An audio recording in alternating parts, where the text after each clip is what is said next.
Extreme Cambodia គុណខ្មែរតែងតែផ្ដល់ជូននៅអ្វីដែលមហាជនគុណខ្មែរចង់បាននិងតែងតែផ្ដល់ឱកាសជូនអ្នកប្រយុទ្ធគុណខ្មែរគ្រប់គ្នាសប្តាហ៍នេះ Extreme នឹងបំពេញបំណងរទ្ធីអេម៉ាកីឡាការិនីបារាំងបេះដូងខ្មែរតាមការសន្យានឹងអមដោយអ្នកចម្បាំងគុណខ្មែរលំដាប់ប្រទេសជាច្រើនរូបផ្សេងទៀតរួមមានគូមិត្តភាពជាតិបុកវិបុលប្រកួតជាមួយខំចាក់គ្រិនគូពិសេសអន្តរជាតិ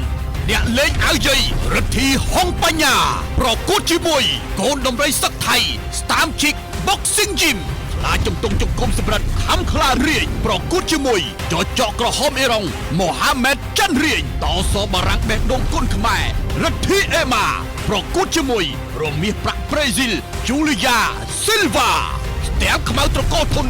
សៀវហាវប្រកួតជាមួយនាគសវៀតណាមប៊ុយវ៉ាងថាច់ទីហ៊ានខ្នាយតាន់ហុងសវណ្ណច័ន្ទសុធីប្រកួតជាមួយតោក្រហមអ៊ីរ៉ុងយ៉ាហ្សឺការ៉ាមីអ្នកចម្បាំងអង្គភិរៈប្រកួតជាមួយដំរីចម្បាំងអ៊ីរ៉ុងម៉ាហាន់ស៊ីងបូរីតើសប្តាហ៍នេះនរណានឹងជាម្ចាស់ប្រាក់លាន KO of the Wing ហើយថាតើគូប្រកួតមួយណានឹងក្លាយជាម្ចាស់ប្រាក់លាន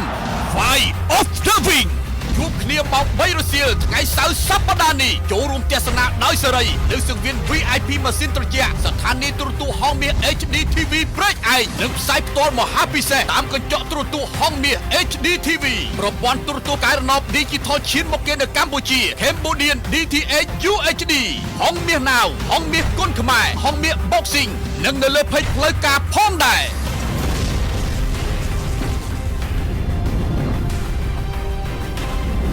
Extreme